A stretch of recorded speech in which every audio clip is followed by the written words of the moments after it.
Okay, welcome back. Sorry for the abrupt stoppage in the last video. So here we're just finishing up Warsaw. Not too much left to do. The Russians are in a little bit of trouble because Polish bought all their extra reinforcements here, and we just need to take these two. There are a few victory points left with our main core force. Still working on the audio issues. Closer to the mic now. Hopefully that'll help. And once my AC gets fixed, I won't be using this very loud AC on the side. So anyway, back to the action. Turn 8, we have quite a bit of time.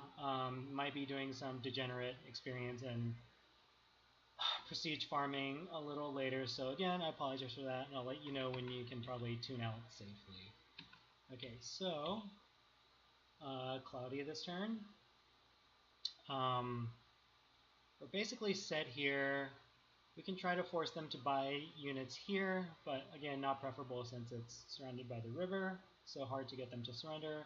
So maybe just take everything out and try to rush the Germans over as quickly as possible. Okay, so let's see. I got this tank here. It's almost fully suppressed.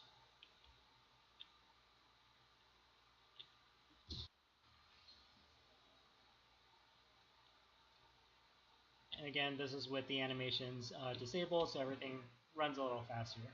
Save about a second for every attack, which is quite substantial in the long term.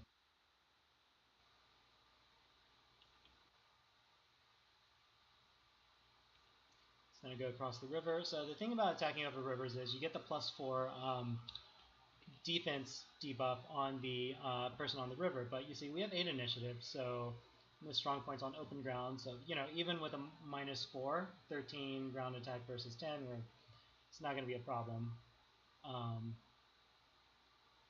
As long as we protect it from the cavalry coming over here. So do that. This gun. You can even put this on the river to kind of just let it be bait. Okay. This guy isn't doing too much. Has an experience star, 23. Should get a hero soon. So, well, we just took the airfield, so that doesn't help. Try to transfer it over to somewhere else to get some more air kills. And could just take some people down there.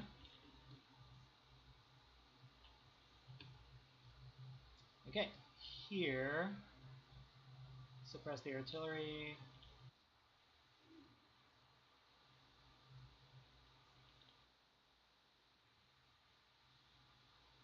And in case you didn't know, as long as you have something beside a victory hex, the enemy will no longer spawn units there.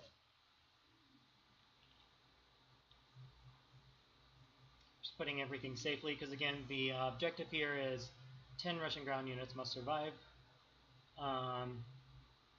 5, 10, 13, 14, somewhere around there, we're fine. Just need to not make stupid mistakes.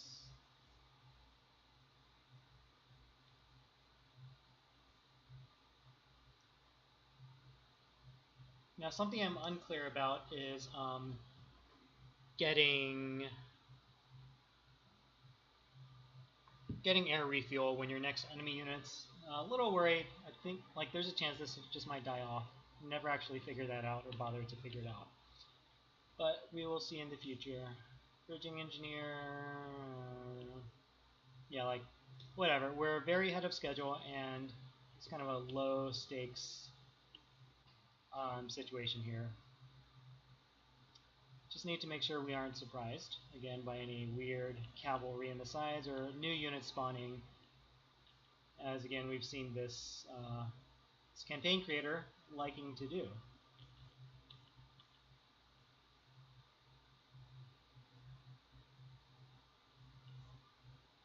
Get vision there for him in case he wants to come off.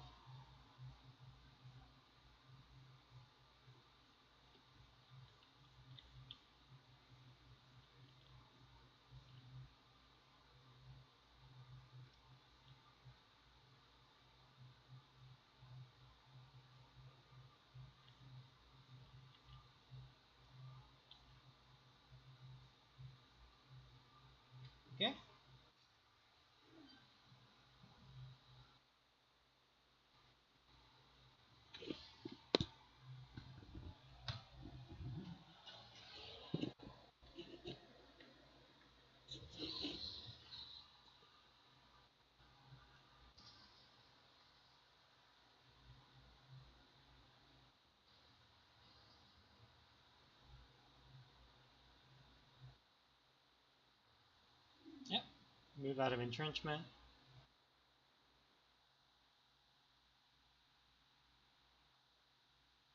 Ow.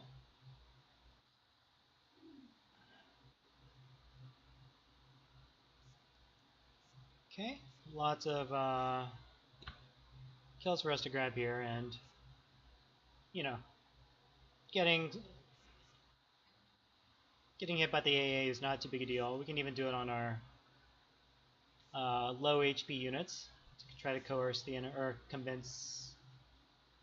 Convince? What's the word I'm looking for? Tempt the enemy into attacking those.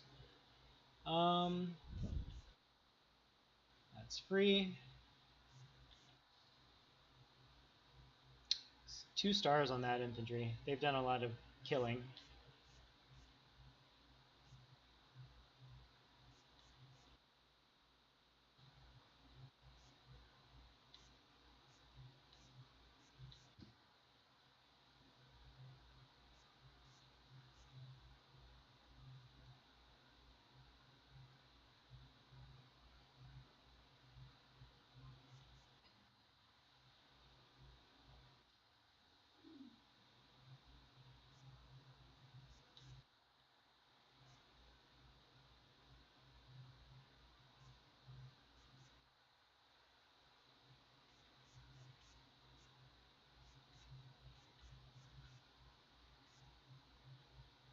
This guy's 8. He's dead. So we'll just protect the stuff while we can.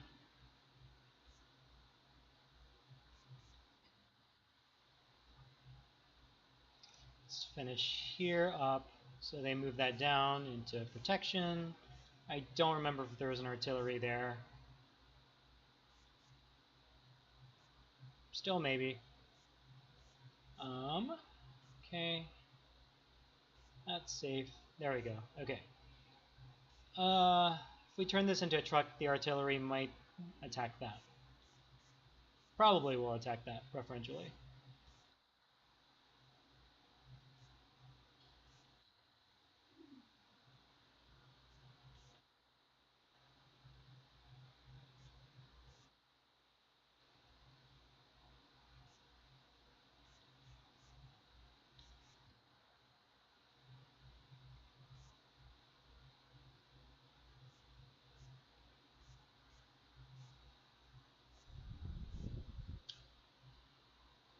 I'm trying to avoid what another player called Deductor in his made videos a long time ago. He would always go when he was doing whatever.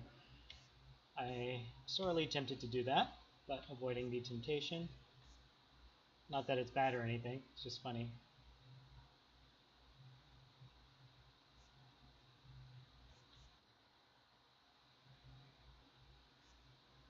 Stug, is there anything anywhere we can take a train? Not really. It's all the cities that we want to do stuff with. So, you know, there's no more real challenge here. If you want to, feel free to skip to the next episode. This part is, you know, just being a little OCD or however you want to describe it. Can think of some not nice ways to describe it. But we're just, you know, we are making sure our long-term goals are being met by having, you know, good heroes, good good prestige, good experience. That involves doing a little bit of busy work at the end of scenarios.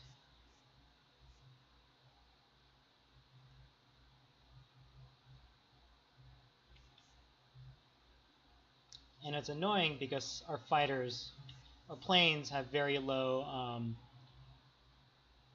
fuel right now, so we're going to have to be doing some micromanaging on that. Occasionally, I mentioned before, check my core slots to see if any of my planes died. And that's something I'll reload for because, you know, it's not bad play, it's just not the most efficient use of my time. Especially when you get around to, oh, didn't attack that. When you get around to 60 or 70 core units. And I'm sure that's a chore for people to watch as well. I think we're down to about 13 core units, so or Russian units. I'll be a little careful.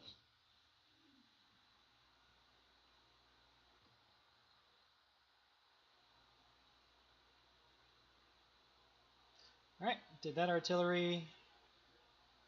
So the enemy is out of prestige. That's why they didn't refill fully there.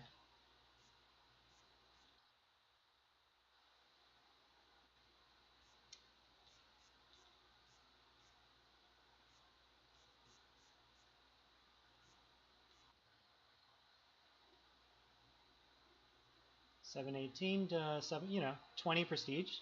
Not insignificant. That's how much we get every turn. So 1, 2, 3, 4, 5, 6, 7, 8, 9, 10,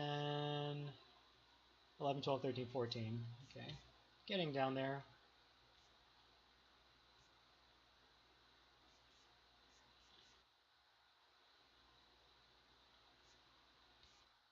Honestly, this might require... Huh? Retreat? Nope. Didn't get this last pip of suppression. Saying this might require help from elsewhere. But we're happy to keep getting kills on this fighter with 3 attack. This is going to be a great unit later on. Where's our other fighter that we're disbanding? It's always worth it, getting more kills on your pre-made custom heroes with great stats, of course.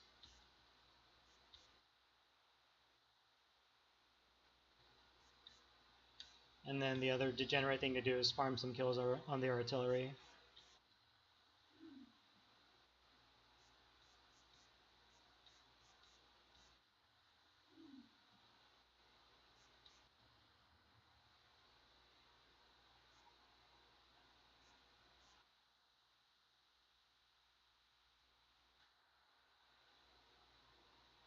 So this was a mistake. I don't want to put my overstrengthened artillery in range of that. Of course, the Stukas, who could actually use the movement bonus, are nowhere. Oh, nowhere around. Prefer if that didn't get hit. That would be nice.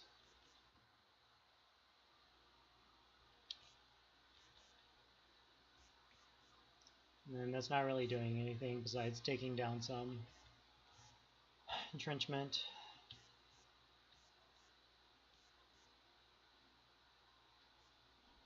Yeah, wheeled units move very slow through swamp. I believe it's 4 movement points to do that.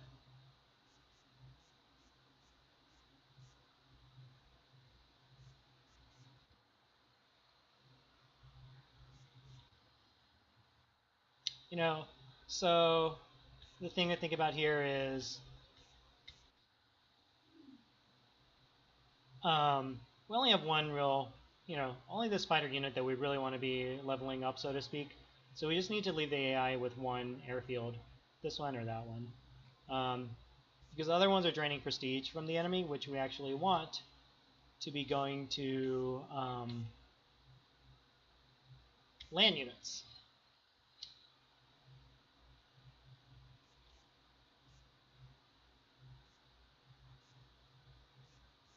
Sure. Gonna sleep that.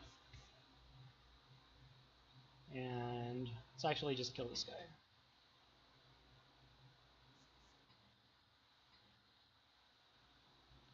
And also check out what's going here. Okay, so they still have a few more units, so, we can be free to destroy some of the other ones.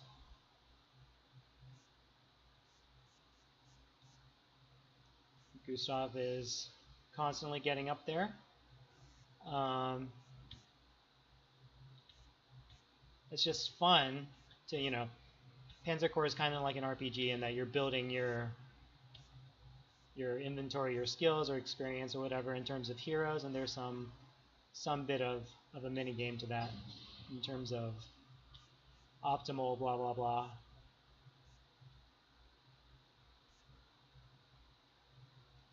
Which I imagine most of you, still actually watching this video are probably into to some degree.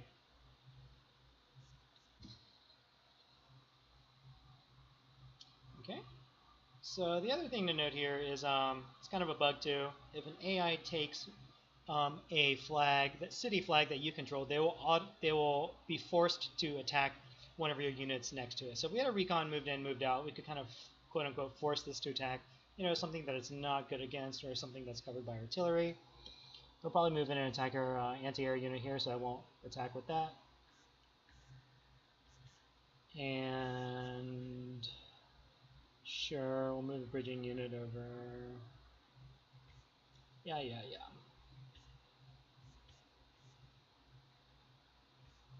Really wish that would have gone through. Would have been nice. So here,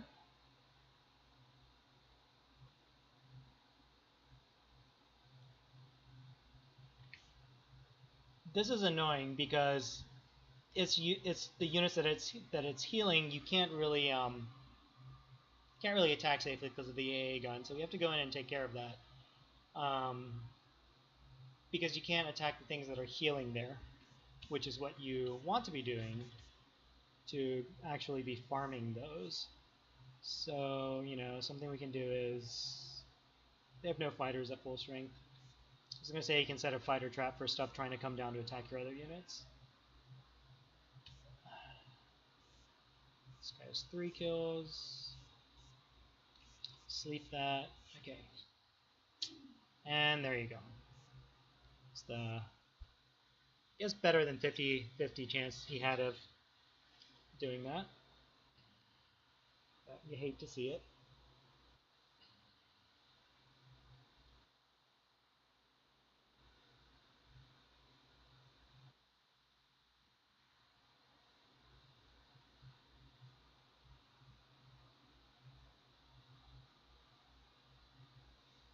This game freeze is when the AI is thinking about buying units.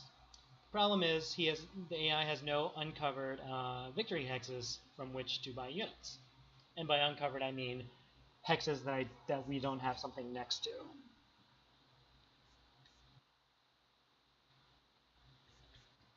And also, as I mentioned before, we want a hex that is not all next to rivers, so it's easier to get surrenders from. This might be okay if we can move our... It's all just very annoying.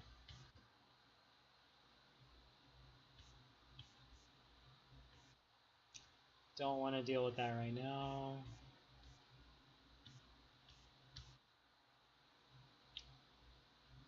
It looks like we have to. Something we definitely do want to do is get this AA gun some kills.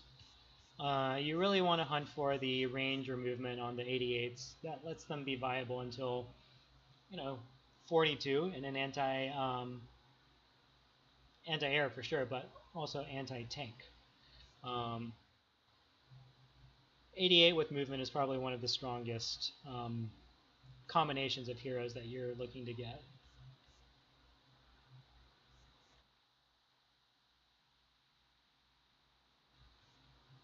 And here, I don't have any core units here to really soak up the kills, but I'm just going to do it to simplify the game a little bit.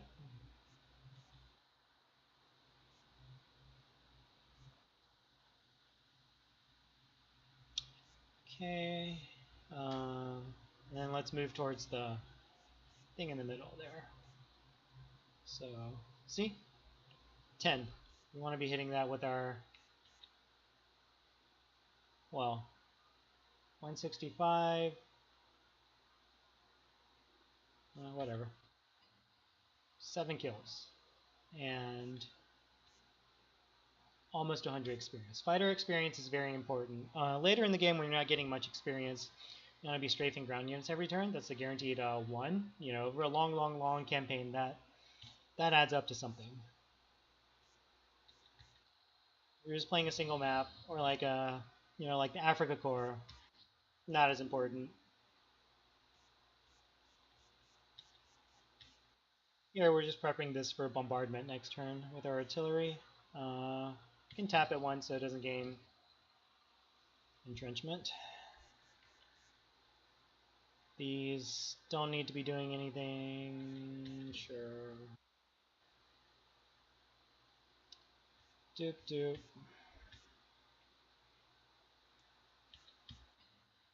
Let's keep that down.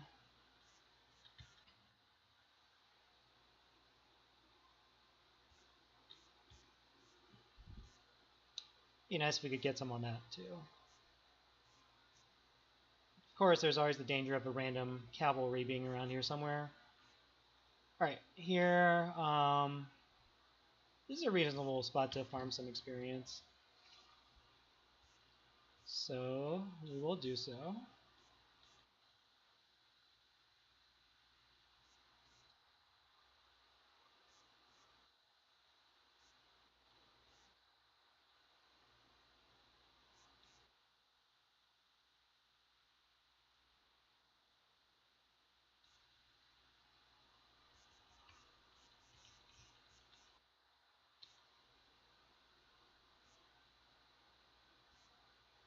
That's probably going to move up one. Unless we do this.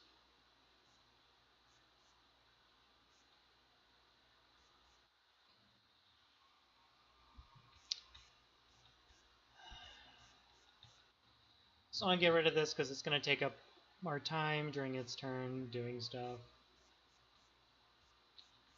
And can't get replacements.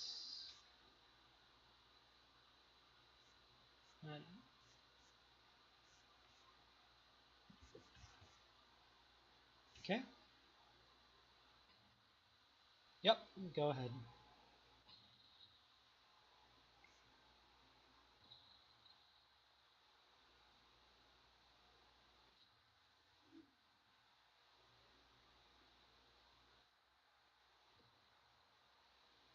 Thanks, moving on to the river. That goes there.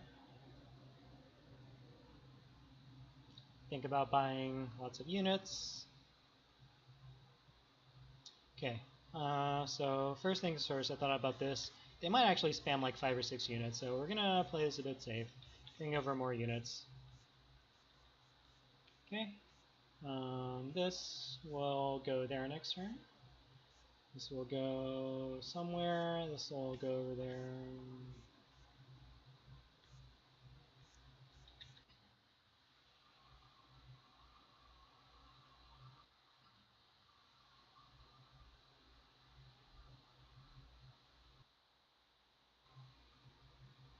And there's something fun you can do if you're, being serious about this. You can let this heal and then kind of bounce it around with another unit. I'll just show this as an example. Because the replacement steps come in suppressed, you're attacking a very weak unit and it's almost guaranteed to retreat because most of its steps are suppressed already.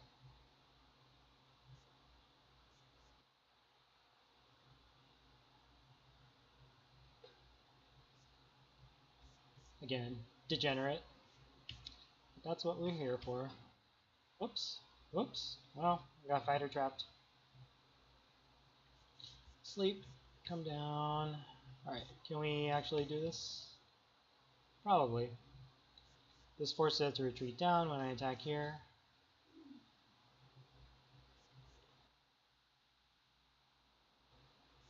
Attack me. Make sure all of our air units are safe. Yeah. Sure. Go do something. Almost to 100. It'll gain 1 more attack, 1 more defense. Not the most valuable stat for that unit, obviously. And we have 4 more units to be silly. Okay.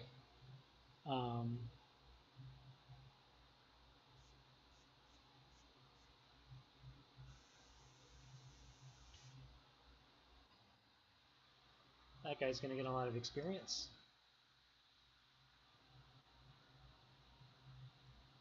How many units do you buy? Alright, 3 units. Not a bad haul.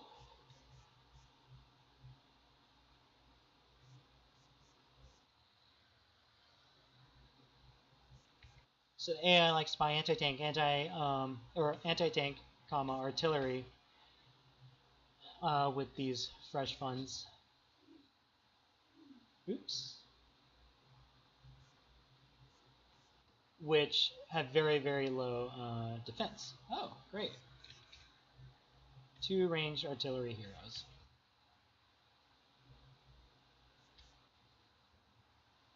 when you can do is like shuffle in, block it off, and then in the next turn, step back and let them buy again. Disclaimer again, for those of you who have a life, feel free to tune out at this point. You're not going to be learning anything useful.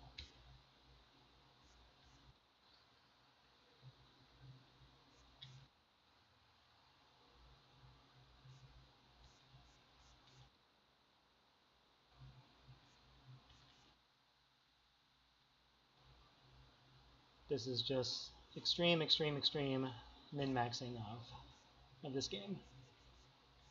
Okay, so like I mentioned, this guy has partial healing.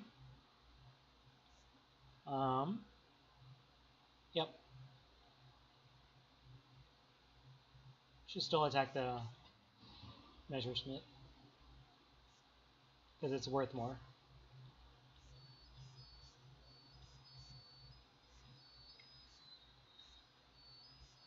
Can ignore that sound in the background. I don't want him to be attacking a tank. Oh, this only has one. Some of the anti-air has two spotting range for whatever reason. Over, and haven't lost any units yet. Prevent any sneaky stuff from going on.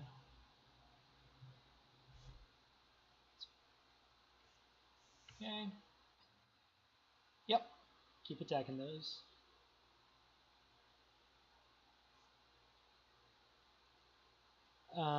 Okay, so get experience.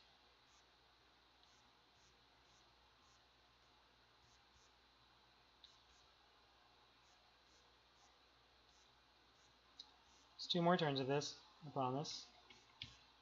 Because the map ends. This guy should be a little safer as, just kidding, he does not have an experience star. Well, he might be taking some damage.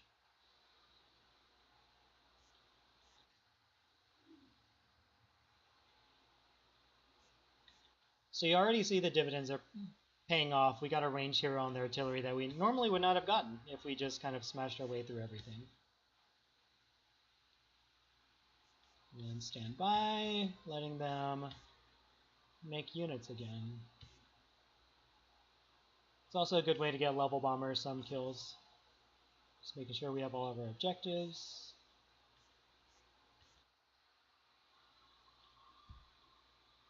Mm-hmm.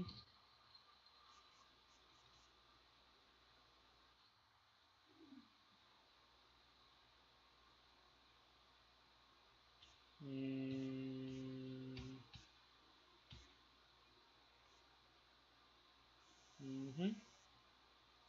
Where's our 110?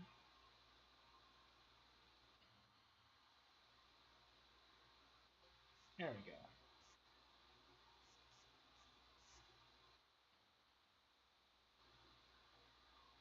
Maybe AIs prefer to kill units as well if possible.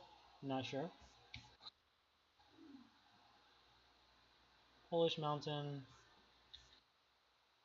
90. Not worth surrendering. Just gonna bump it.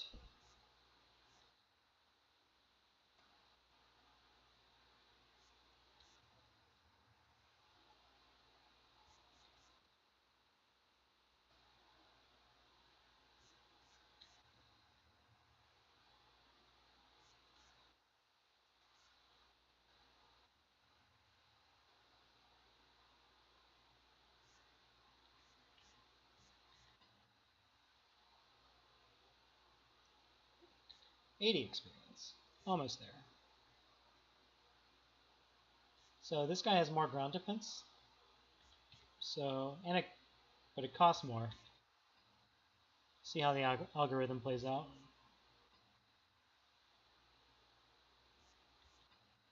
Of course, we want to take the hex next turn as well for the... Ooh! Movement. Upgrade that to an 88. See, that's why we didn't sell this guy with a star and 20 kills already. That's why we do this minigame.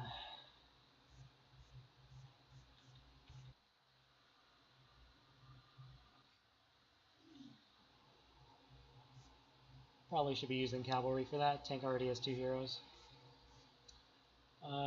Everything fueled up, nothing dying. Okay. And last turn. Ow.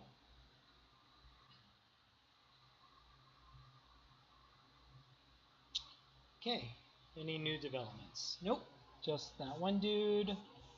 Tank S7, cavalry S39. That's a good candidate for another hero.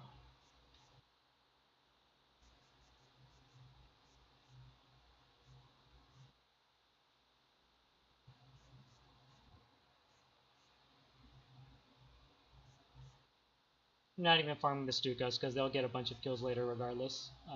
Never really worry about experience or anything with them. More attack is a plus, but you know, not terribly necessary. Can we surrender this guy? Can always move there, I think. Yeah, not possible. If we do it this way, he'll run left. So let's bomb it first. Yeah. See? 2 movement. Great. Justification for this extra 20 minutes of YouTube time that I'm giving everyone for no reason.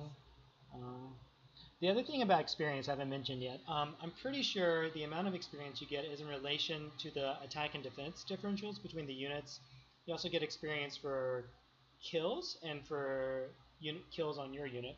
So this unit with 80 soft attack against something with 2 ground defense is only really going to gain the minimum number of experience here. So 101 to 102. And I haven't mentioned before that for every star there's a setting that you can set that cuts the amount of experience you get lower. So first stars come out by really fast. Second, third, fourth, fifth come by in a fraction. So, you know, this was gaining maybe 3, 4 experience per shot. Now it's only getting 1. Again, due to that attack and defense differential. So it's kind of a silly optimization minigame. If your unit's base stats are too good, you're not going to get as much experience. And of course, we're playing on Field Marshal difficulty with half experience as well. Okay. Alright, that looks like it is it. Could have done some more to clean these units up, but too much work. Okay, let's see. Fighting around the capital was fierce. Blah, blah, blah. Do you want to take charge in overseeing Operation Weserübung or capturing Narvik? The first one, I would imagine, involves, you know, landing on the south of Norway, and then you have like the Blucher, and then you have the Oscarbrück Fort, all of that fun stuff. I'm not really a big fan of naval in this mod, at least. There's some mods that do it, have some very interesting ideas, and other games like Order of Battle make it slightly more interesting. But here, I think we'll opt for just maybe commando operation. You know, naval maps are a really good way to get your level bombers kills, because level bombers are, 1, have no retaliation from ships, and 2, have high naval attack. It's not actually historically accurate if you think about it. Like really, really high level, 20 to 30,000 feet in the air, bombing is very unlikely to hit ships. It's demonstrated early in the Pacific Theater, World War II. But tactical bombers, especially, you know, if you take that to the extreme, the kamikaze bombers from the Japanese Navy later on, those are closer to the boats, so more likely to actually hit the boat. So we'll go to Narvik. Here is your briefing.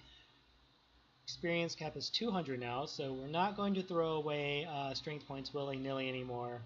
Smaller map again. Core max is 20. Whereas 30, and then we have an extra unit. New units, more expensive units we can't afford, and we did not get a second unit. So that, or a second SE, they call that Special Elite unit, because remember we sold the one last time. And you know, in terms of setup, let's just go through the force composition here so we don't have to spend the time at the beginning of the next map doing that. This guy, 8 prestige for 5 experience. Well, first of all, we have, wait a second, core max 20 units, looks like 25 here. You know, this was made 10 years ago, no one's going to go back and correct that.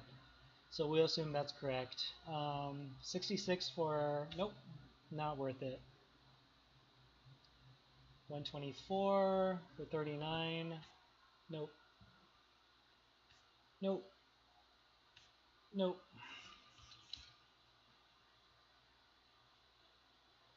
You know what? Someone subscribed last time. I'll go take a look who, and then they can get a unit named after them. Maybe one of the nice Ranger movement heroes we got.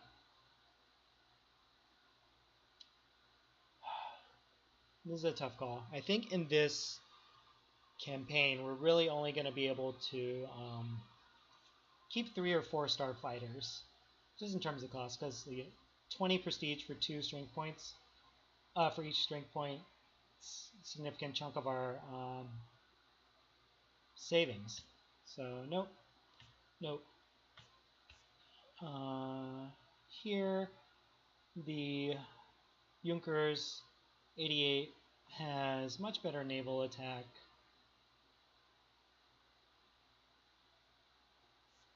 It's a wash. But this fighter, we are going to, you know, we're not starving for prestige anymore, per se. But you know, we don't have a glut either. But what we can do, well, elite placements are pretty expensive. Looks like 50%. What we can do is just leave this 1-star fighter in our roster. We don't need to sell it. We don't need the money to sell it, but of course we can buy a new one still. And then any other new units we want to buy. So we got Grenadiers now. In terms of comparison to the machine gun infantry, machine gun 34, the Grenadiers have better hard attack, they have better initiative, but worse defense. Honestly, we're not really going to be attacking that many tanks in harsh terrain, I think, this early. So we can just leave it be for now. The Luftwaffe Fallschirmjäger, you know, parachute troops, very good initiative. They're elite trained troops, and they have very high ground attack, but they do have very low ground defense and normal close defense. So what this means is you really want to be using them in close terrain against other infantry only. I think that enemy tanks will, even though they take the close defense penalty, they'll still want to attack these guys, because non-infantry units attacking infantry in close terrain will use their normal ground defense. At 5, they're still going to get pretty much run over by tanks. Now looking at the special units, the SS units, 1 more attack, 50% more cost. Don't think we really want to do that right now. Got an upgrade to the Panzer 3, got an upgrade to the Panzer 4, 1 more soft attack and fuel for 13. We'll probably take that. Not going to bother with these. And the 8 rad is finally here. This is the one I was talking about.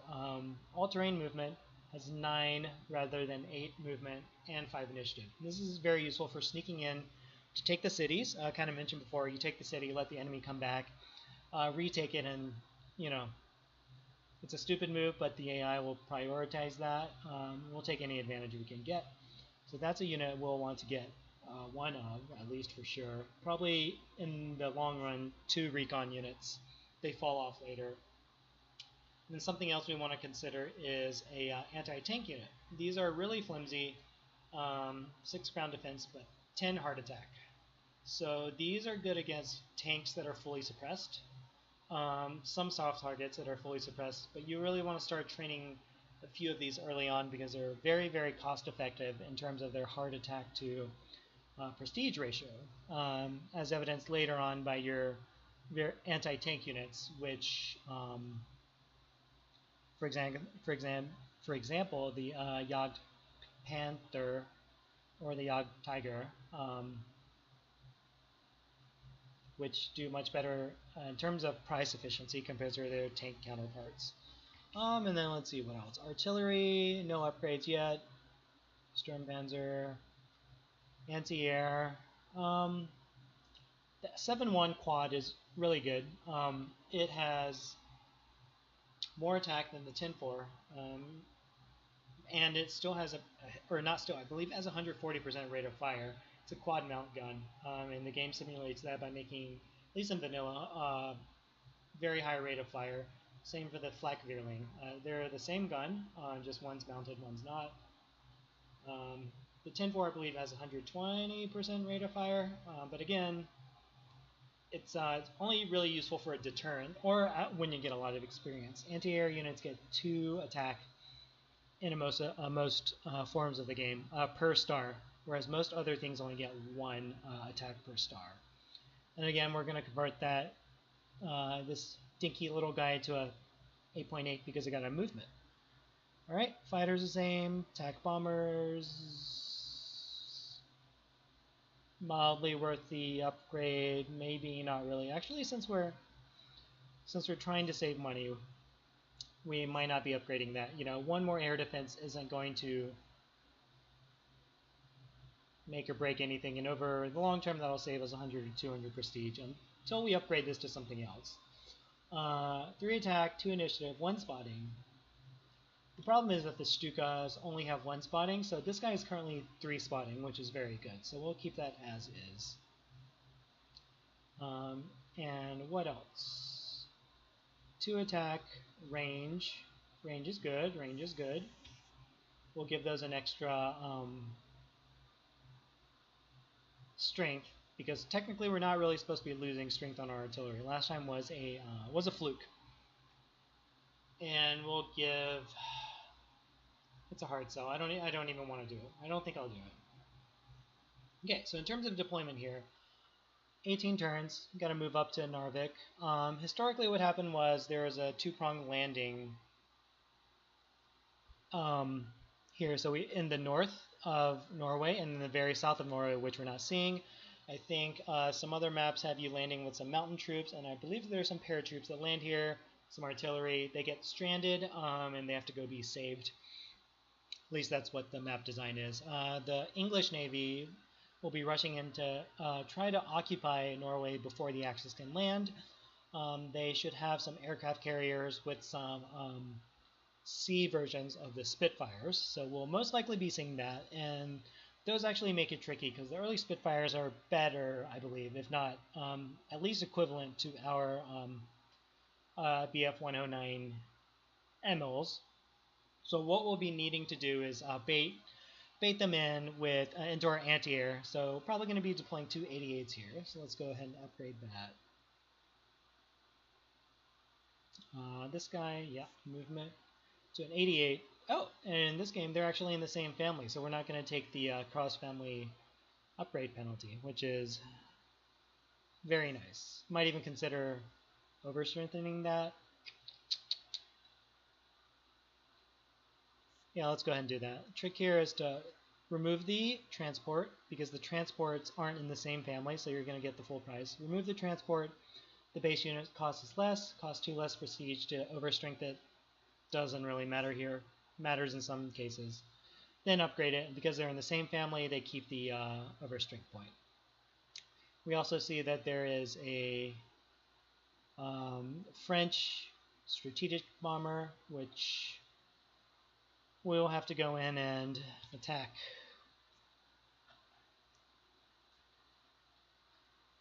We don't want it bombing any of our units or ships. And in terms of enemy air, 1, 2, 3, they're not going to be able to reach here on the first turn, I believe. 1, 2, 3, 4, 5, 6, 7, 8, 9, 10, 11, 12. Yeah, so our ground units will be safe. So the Gustav will be safe back here. I don't think there will be enough air units to warrant a 3rd anti-air here, so we'll just keep on training our 88s. We want them to be in range so they can move out of the way. There's another Polish 10.5 equivalent. We'll always want to deploy our special heroes. recon unit, all terrain, can sneak in and out. And then our 2 artillery range heroes will be up in front because they can suppress any possible enemy artillery in the back. And then here we'll just deploy a mix of our other artillery that we want to use. Bonus units are always going on board. Do we want to consider? I really hate naval because well, one, some designers are mean and they'll put them in put them in range of enemy things that can reach it, like we saw in the Westerplatte mission, where there is a tank in range of your deboarding zones. And then we can always land them up here, and then to get these extra victory hexes, or you can honestly get a Fallschirmjäger unit, which wouldn't be such a bad idea. They're elite, they don't cost significantly more than the other infantry. We just need to be careful using them. So here we can have them kind of just hanging out on land, and then once we clear here, they can transport back here to fly up there. Not a problem. Tanks. Let's see, 12 more units. Cavalry. 42 kills. That one's eligible for a hero, so we'll deploy that. This one's eligible for hero too, so we'll deploy that as well. And in terms of tanks, these are doing pretty well for hero, so we'll leave them be. I think in our final tank core, we'll want 5 to 7 tanks with good heroes. We've already gotten the initiative heroes here, so 1 or 2 to 3 defense heroes will be nice eventually as well. So 2 tanks, not going to deploy anything in there as previously mentioned, and we'll want to, what else? 2 attack artillery heroes always worth trying to get more on. Okay, so that's going to be our default deployment. Well, minus the air. Okay, sorry. So air heroes always going in. Stukas are good against submarines. I don't see any submarines, and I don't recall there being a significant composition of British allied submarines. This is going to have anti-air. This is going to have anti-air. We'll deploy 1 Stuka for now, and then I also mentioned that we're going to be wanting anti-ground. Anti-naval. And we're kind of running a little low on prestige. Do we want to naval attack? Does it really matter? Does 1 more soft attack really matter? Does extra fuel matter?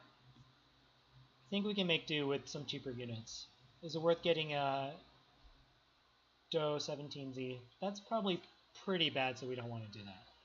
The other consideration for level bombers is, they're really expensive. Overstrength is really expensive.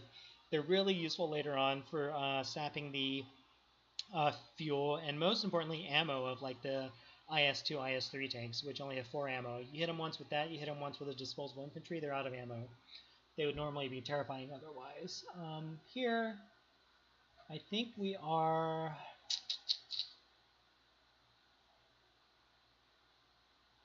I think I will make the executive decision to buy another fighter unit.